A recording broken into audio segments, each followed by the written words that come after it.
Hello YouTube! So, there is a widely accepted principle in moral philosophy: ought implies can, obligation implies ability. To say that an agent has an obligation to do X entails that the agent has the ability to do X. This principle is sometimes taken as being just obviously true. However, it faces a number of apparent challenges, and many philosophers now reject it. So, first of all, let's clarify exactly what ought implies can is supposed to amount to. A major problem with interpreting this principle is that there are a number of different things we might mean by can. So, to say that somebody can do something is to say that it's possible for that person to do that thing. But, possible in what sense, right? Logically possible, possible in terms of physical law, possible in terms of the agent's biological capacities, and so on. So, just to be clear, we will take it that it is possible for an agent to do X just in case the agent has the requisite skills, capacities, and knowledge to do X. So an agent can do something just in case she has the skills, capacities, and knowledge to do it. This way of defining the term comes from Peter Vranas in his article, "I ought, therefore I can." I think it's fairly intuitive way of thinking about what it means to say that somebody can do something, at least in this context. So it's logically possible for me to exceed the speed of light, but we would not say that I can exceed the speed of light, because obviously I do not have the capacity to do that. Similarly, if we suppose that Frank has never before used a bike, well, it's possible for him to ride the bike in the sense that doing so would not violate physical laws or biological capacities, right? So it's possible within the boundary of physical law for him to ride a bike. But since he's never developed the skill of bike riding, in this context we would not say that he can ride a bike. Though of course he can learn how to ride a bike, but right now, not having the skills, he cannot. By contrast, consider cases where a person experiences significant psychological resistance to performing a particular action. So suppose that Frank has a phobia of blood, so he's averse to seeing videos of surgery. He might even say, I can't watch that. But clearly he does have the physical capacities and the skills to do that thing. He could overcome his psychological aversion. So again, per our usage of the term, we would say that Frank can do that. Now, of course, this way of defining what it means for an agent to have the ability to do something is vague. There may be cases that will be hard to classify. Physical addiction is perhaps one example.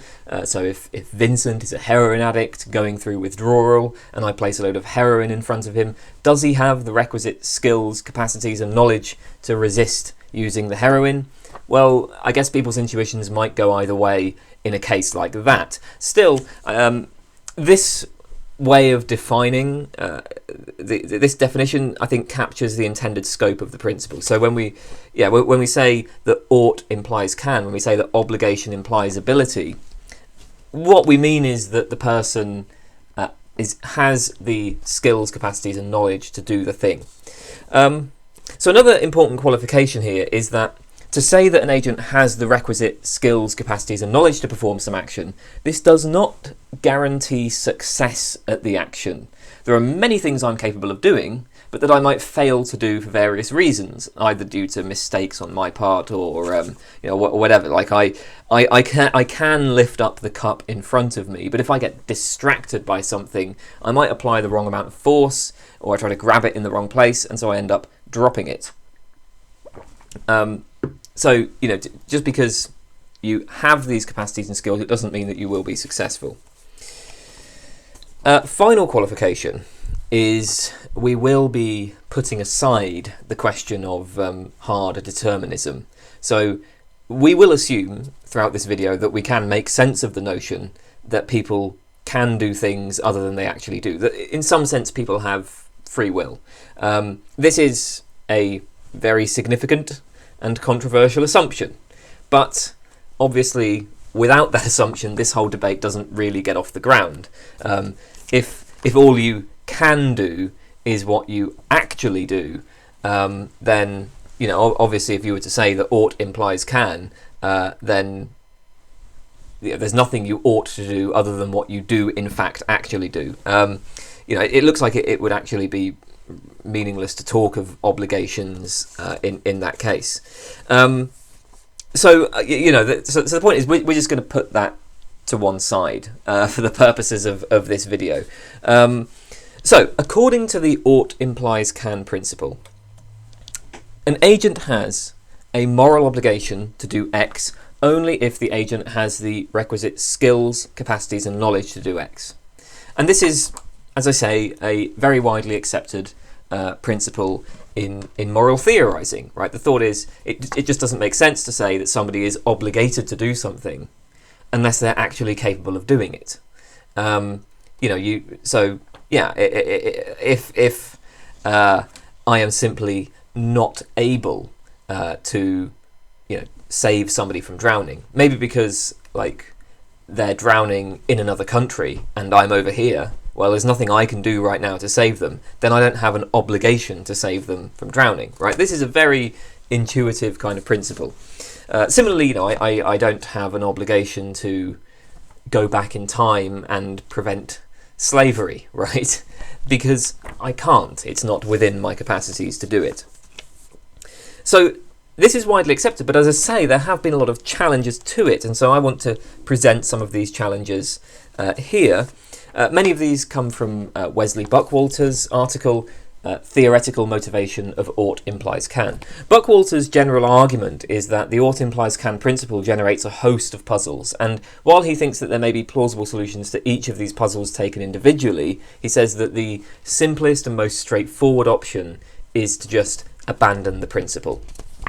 So let's go through some of these puzzles.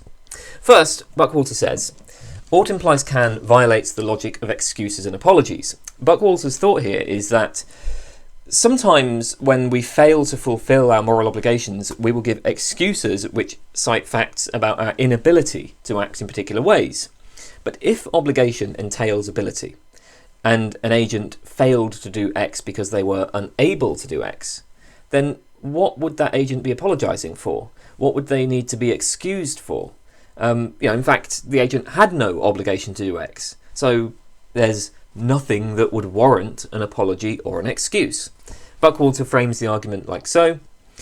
Many apologies are made for failing to do something that is beyond one's ability to do. Ethically meaningful apologies require the existence of a moral obligation to do something. There is no moral obligation to do something beyond what is your ability to do. That's the ought implies can principle. So many apologies are not ethically meaningful. Obviously, Buckwalter says we should reject premise 3, right? We should say, no, sometimes obligations do exist beyond what we have an ability to do. So as a specific example of this, Buckwalter gives the example of a car accident, which occurs when the driver is cautiously following all of the rules of the road. The driver swerves uncontrollably, perhaps due to bad weather or perhaps due to a sudden surprise. Maybe a deer jumps out in front of the car or whatever. But the point is, it's something that is outside of the driver's hands. And as a result, the driver strikes another person, seriously injuring them. In this case, surely the driver should apologise for harming the other person. But if we accept the ought implies can principle, there is no obligation not to harm others in these conditions, because the driver didn't actually have the requisite skills and capacities to avoid that outcome, right? The outcome was out of the driver's hands. According to ought implies can, the driver only has an obligation not to harm if the driver had the relevant skills, capacities and knowledge to avoid the harm. But the driver couldn't have avoided the harm given the conditions of the road. And yet, we do still think that the driver has something to apologise for. So the general point is this: inability can excuse an unfulfilled moral obligation. And this is just to say there can be moral obligations that you are unable to fulfil. So one response to this is to say, well, actually, in Buckwalter's example, the driver could have avoided causing harm. It was within the driver's ability to avoid causing harm because, after all, the driver could have avoided driving that day, period. The driver wasn't forced to drive, he chose to go out on the road that day. Had he not done that, nobody would have been injured. Now, the trouble with this kind of response is that it seems the same point could be made about almost any example, because obviously whenever you do something, right, whenever you do something that has a bad consequence, you could always have avoided that bad consequence by just not putting yourself in that situation in the first place. The general point here is that there isn't anything wrong with driving in line with the rules of the road, at least as far as most people are concerned, right? The vast majority of people are going to be do not think that the vast majority of people are not going to object to somebody carefully driving in line with the rules of the road. But at the time the driver is actually on the road, being careful and following the relevant rules, events occur which take the situation out of his hands. And so, in that sense, it wasn't within the driver's ability to avoid the bad consequence. A second response to this kind of case is that there are many reasons to give apologies beyond the violation of a moral obligation. Indeed, Buckwalter himself notes some of these reasons. Apologies, he says, may serve a social, legal, or performative function. So the driver may apologise as an expression of regret. And I have to say, it doesn't, to me, seem all that intuitive to say that the driver has violated a moral obligation. I mean, if I frame the scenario in such a way that the driver is behaving recklessly, then I guess it makes sense to say that he's violated a moral obligation. But I don't know. Personally, I struggle to... obviously Buckwalter has stipulated that this isn't what's going on. That in his example, the driver is following the rules, driving very carefully. It seems very counterintuitive to me to say that there was a violation of a moral obligation in the harm that was caused. And yet, it still seems quite natural to apologise, to offer an explanation for what happened. In general, whenever bad events occur, especially when you are involved in those bad events but are not yourself harmed by them, it is quite natural to offer condolences and explanations and apologies. Okay, so a second objection to ought implies can is that it trivialises moral obligation, because it allows agents to escape moral obligations by simply placing themselves in situations where they are unable to fulfil them. Buckwalter gives the following example. He says, suppose that Adams promises to meet Brown at 6 p.m, but then at 5 p.m, Adams goes to see a movie. Adams knows that the cinema is over an hour from the intended meeting place with Brown, so by the time he arrives at the theatre at 5 p.m, it's not possible for him to keep his promise. Now, according to ought implies can, Adams is no longer under any obligation to meet Brown, simply because he chose to create a situation where it's impossible for him to fulfil the obligation. Right? So Adams, at this point, Adams has gone to a cinema which is an hour away from the meeting point with Brown, so he can't meet Brown at 6 p.m. So therefore, according to ought implies can, he has no obligation to meet Brown at 6 p.m. Another classic example along the same lines is a student procrastinates before the deadline for an essay to the point that she is unable to submit the essay by the deadline. According to ought implies can, the student is no longer under an obligation to submit the essay by the deadline.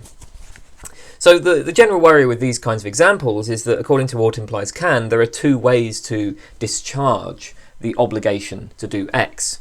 You can either do X, or you can create a situation where it's impossible for you to do X.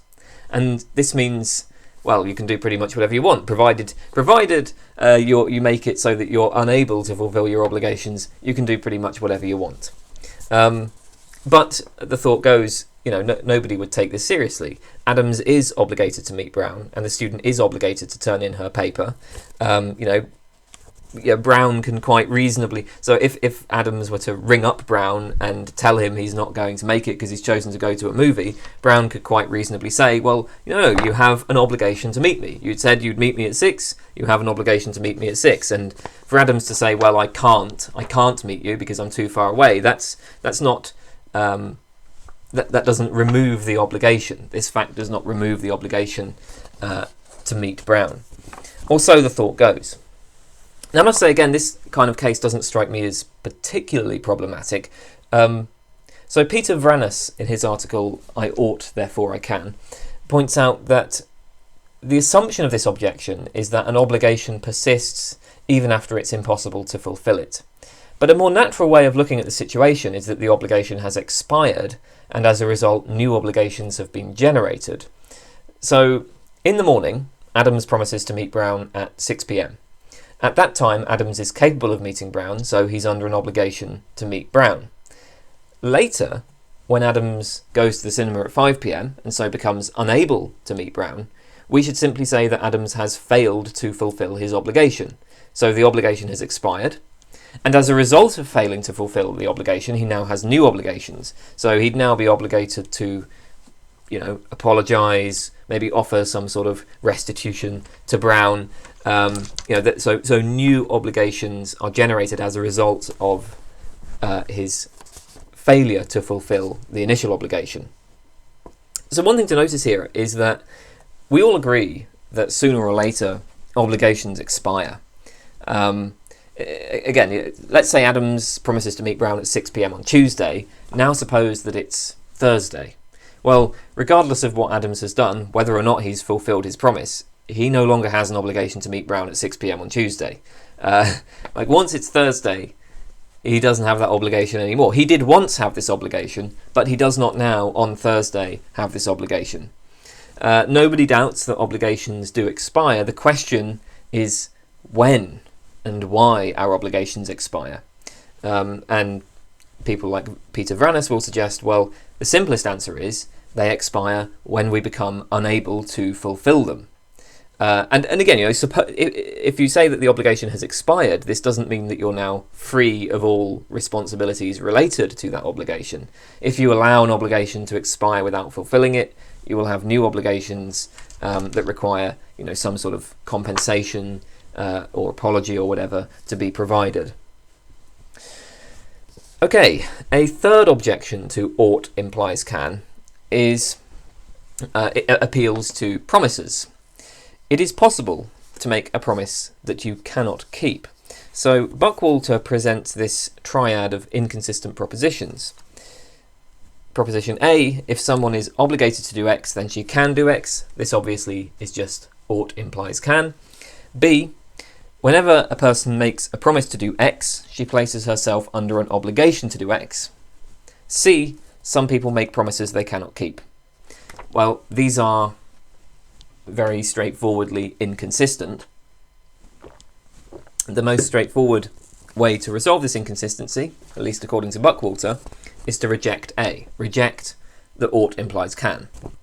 I mean, certainly proposition C looks unassailable, right? People may well make genuine promises even knowing that they will be unable to fulfill the promise. Deception is common. We can imagine that Adams promises to meet Brown at 6 p.m. even though it's now 5 p.m. and Adams is well over an hour away from Brown. So Adams knows he's not going to be able to fulfill that promise. I mean, that looks like a very straightforward case of somebody making a promise that they cannot keep, that they know they cannot keep.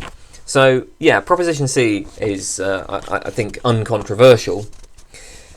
So the question then is, what about proposition B? Whenever a person promises to do X, she places herself under an obligation to do X. Well, it is a fairly common way of thinking about promises, but I think this can quite plausibly be rejected. A promise involves making a commitment, but does it involve taking on a moral obligation? Well, suppose that Frank is your enemy, and I promise to injure Frank in exchange for some service from you. Surely I don't have a moral obligation to injure Frank. I mean, even if I say, I'll injure Frank in exchange for X, you provide X, right? Well, even in that situation, I'm not morally obligated to injure Frank because, well, I ought not to injure Frank, right? So, the point is we may argue promises only generate moral obligations in specific circumstances. So there are only specific types of promises that generate obligations. For one thing, you're only morally obligated to fulfill a promise if that promise does not violate any other moral obligations. If I promise to do something that is in violation of other moral obligations I have, then that promise doesn't generate an obligation. At least it doesn't generate an obligation to do that thing. But then, so then we might similarly say, well, you're only going to be obligated to fulfill a promise if you actually have the requisite skills, capacities, and knowledge to fulfill the promise. Now, as with the previous example, we can still say, look, if you make a promise that you know you cannot keep, well, you may not be obligated to fulfill the promise, but you may well have other obligations related to the promise, namely obligations to provide some sort of restitution. When Adams promises to meet Brown in 1 hour, despite being over an hour away, he's not obligated to meet Brown. But he has made a commitment to meeting Brown, knowing that he's going to be unable to fulfill that commitment. So he should offer, again, an apology or compensation or whatever to Brown as a result of making this unfulfillable commitment. Right, a fourth problem appeals to cases of moral dilemmas. Simple example would be a lifeguard sees 2 people drowning a vast distance apart from each other, so he can only save one. Well, we here have a moral dilemma. The lifeguard would obviously prefer to save both, but he must choose who will be saved. Buckwalter suggests that the most straightforward explanation of cases like this is that there are 2 conflicting moral obligations pitted against one another. The lifeguard has an obligation to save swimmer A and also an obligation to save swimmer B, but he cannot do both. This is what generates the dilemma. He must satisfy one moral obligation while failing to satisfy the other obligation. And this explains and makes reasonable the guilt the lifeguard may feel after failing to save both. So the structure of the moral dilemma is explained by the fact that there are 2 incompatible obligations. But if ought implies can, this account must be rejected. The lifeguard can't save both, so he's under no obligation to save both. So the defender of ought implies can may well reject this way of looking at the situation. So again, let's consider these the lifeguard's obligations. We might say instead, not that the lifeguard has an obligation to save both swimmers, but rather that the lifeguard is obligated to save as many as he can, or he's obligated to save at least one, or something like that. How then do we account for the moral dilemma? Well, there are other factors that that a dilemma can arise from. So in this particular case, we might say, well, first of all, no matter what the lifeguard does, a very bad situation is going to result. Namely, at least one of the swimmers is going to drown, right? So it doesn't matter what option the lifeguard takes, something very bad is going to happen, something that we would all prefer could be avoided. Second, and I think this is where the real kind of force and power of these dilemmas comes from, is that our moral theories do not provide any clear guidance about how the lifeguard should act, about which person should save. So, I mean, we're going to assume here that there's no clear reason for preferring to save one person over the other. So ultimately it's up to the discretion of the lifeguard. But this places a very great burden upon him. He must choose who lives and who dies. And he can't even cite any strong reason for his choice. So, he can't even... I suppose there's, a way of almost... moving one's responsibility or offloading responsibility onto whatever moral theory you accept, let's say. But if your moral theory doesn't tell you which one to save, you can't do that. The lifeguard just has to say, it just is up to me, it is entirely in my hands. Again, that's a burdensome choice. And these points seem sufficient to explain the force of moral dilemmas without postulating incompatible, impossible obligations. Another argument against ought implies can appeals to epistemic obligations. So, arguably, we have obligations with respect to our beliefs and our practices of inquiry. Consider the classic evidentialist slogan, Clifford's principle. It is wrong always, everywhere, and for anyone to believe anything on insufficient evidence. So here is an epistemic obligation. Beliefs must be based on sufficient evidence. We have an obligation to ensure that our beliefs are apportioned to the evidence. Now, if there are such epistemic obligations, we seem to have a simple argument against ought implies can. Beliefs are not under direct voluntary control. I can't just choose what to believe. Certainly I can't, pick out my beliefs in the way that I pick out what shirt to wear in the morning. Rather, beliefs are, in some sense, imposed upon me. I mean, they happen to me, right? Like, I exist in the world, I experience various things, and I just form beliefs as a result. So if I form the belief that God exists, for instance, even though I recognise that there is not good evidence for the proposition that God exists, well, it just wouldn't make sense, according to ought implies can, to suppose that I have violated any obligation. Indeed, if beliefs are beyond voluntary control, then no belief can violate an obligation, no matter how absurd or obscene it is. So whether this argument is persuasive will depend on what we take the nature of our epistemic obligations to be. Do epistemic obligations attach to specific beliefs, as is the case in Clifford's principle? Well, that's not the only way of conceiving of them. I may not have direct voluntary control over my beliefs, but I do have some control over my belief-forming practices. I can choose whether or not to seek out evidence, whether or not to learn how to evaluate arguments, whether or not to be open-minded to alternative ideas, and so on. It may be that epistemic obligations only apply to these practices of inquiry rather than to specific beliefs. So if I just happen to form a belief that is not supported by evidence, well, that doesn't violate any epistemic obligation.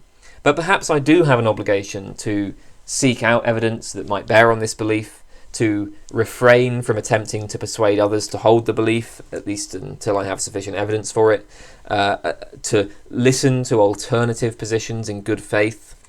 Basically what this amounts to is I should do the best I can to cultivate good epistemic practices. But of course, only the best I can, not what goes beyond my ability. And, since I can't just pick and choose beliefs, an obligation to hold particular beliefs would go beyond my ability. So as I say, there are different ways of conceiving of how epistemic obligations work, and it's not obvious that these are obligations that go beyond abilities. Okay, final objection to ought implies can appeals to obligatory feelings. It's often thought that agents ought to feel, or not feel, particular ways. Morality attaches not just to our behaviour and to our beliefs, but also to emotions and feelings. If somebody does something kind for me, I ought to feel grateful. Or perhaps there are certain cases where people ought not to feel sexual desire. But just like the previous example of beliefs, feelings and drives and urges, they're not under voluntary control, at least not in any direct way. So if you accept ought implies can, you can't make sense of obligatory feelings. Peter Vranas suggests a response to this. He says, well, okay, let's consider an example of a supposed obligatory feeling. He suggests a case of somebody saying, I know you hate her, but you ought to be grateful she saved your daughter's life. So Frank ought to be grateful, let's say. Well, this certainly seems to be attributing an obligatory feeling, right? This seems to be saying that, yes, Frank has an obligation to feel a particular way. I mean, well, if you take it literally, it does say that. But somebody uttering that might really be saying something a little bit more complex. So if taken literally, it describes an obligatory feeling, but not everything is to be taken literally. We might interpret this in different ways. We might take this to be an obligation to behave congruently with feeling grateful. So that is to behave gratefully. So if somebody says, Frank ought to feel grateful, we might think, okay, the obligation isn't really to have a particular feeling, it's rather to behave in a way that is congruent with that feeling. And that's just a simple way of expressing that idea. Or more strongly, we might say, well, there's an obligation to do what you can to develop a sense of gratitude. So Frank ought to feel grateful need not mean that Frank ought to feel grateful right now, that Frank is under an obligation at this very moment to feel grateful. Rather, he's obligated to try to cultivate the feeling of gratitude.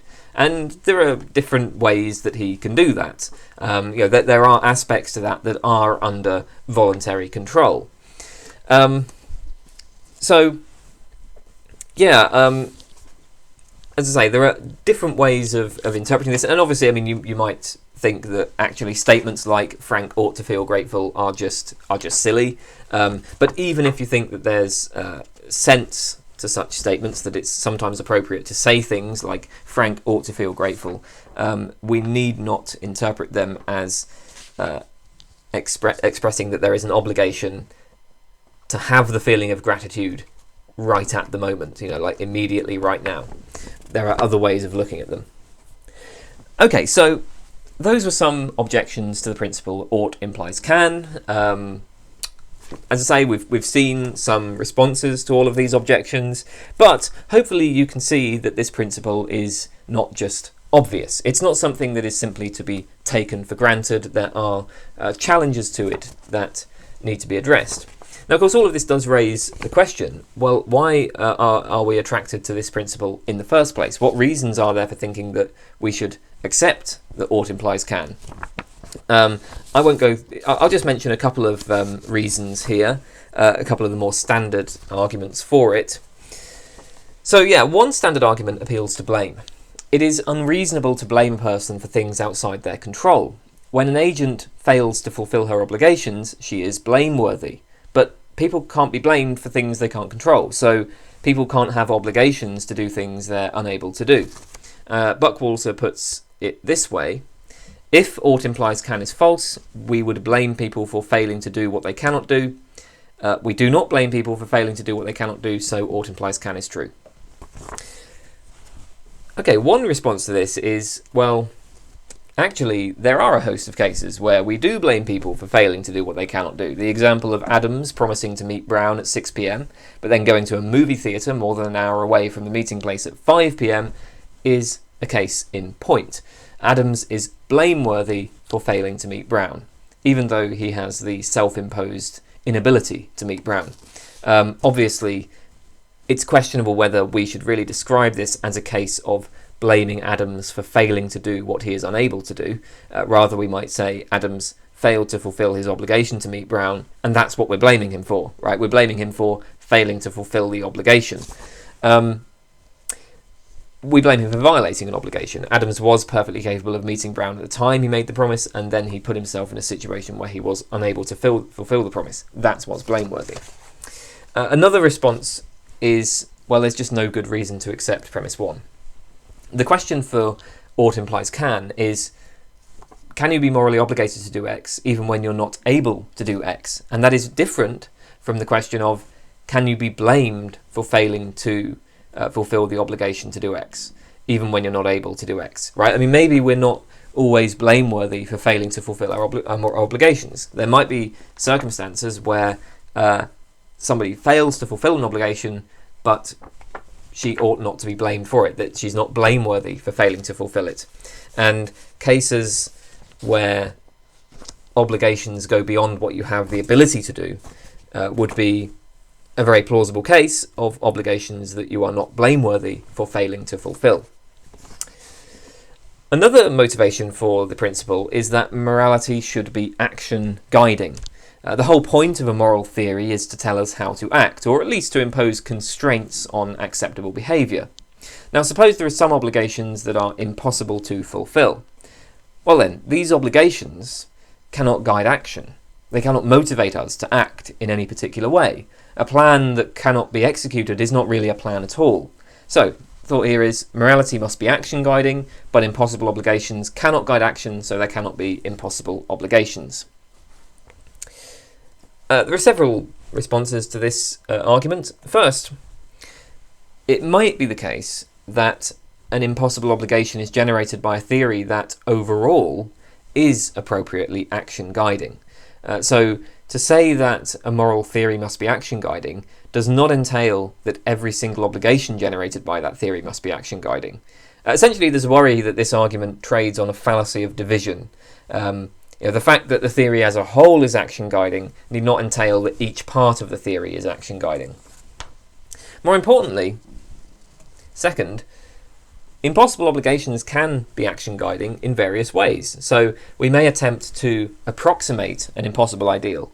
The example of a lifeguard who cannot save both people is a case in point. The ideal is to save everybody. He can't do that, but he can strive towards that. He can save as many as he is able to do. And having that obligation to save everybody, maybe will even provide some motivation for him to push himself as hard as he can, to really exceed what he might have thought his abilities were. And furthermore, consider that in practice, it may not be obvious that it's impossible to save everybody. So if there are 3 people drowning, the lifeguard, it might be impossible for the lifeguard to save them all, but that might not be obvious to him. So it might not be obvious that the obligation is impossible. And if his obligation is possible for all he knows, then it can guide his action in the same way as any other obligation.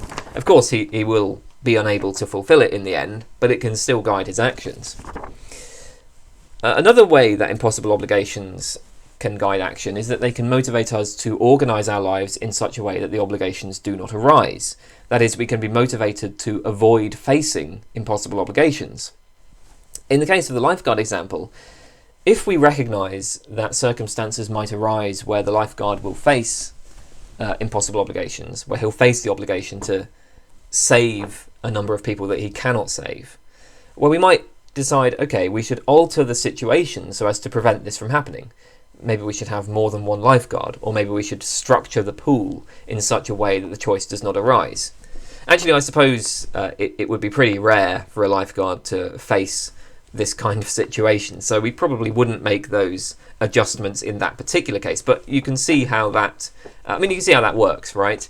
That if we can identify situations where impossible obligations may arise, then that can motivate us to avoid such situations. Finally, impossible obligations may motivate us to perform certain other actions, such as apologising or providing compensation or whatever. Well, we've already seen a case where somebody might do that. The case of the driver in the accident. It was not possible for him to avoid, or at least he didn't have the ability to avoid imposing the harm on the other person, but the obligation to avoid imposing that harm motivated him to offer an apology, offer an explanation. Okay, well, that's all for today. Thanks for watching.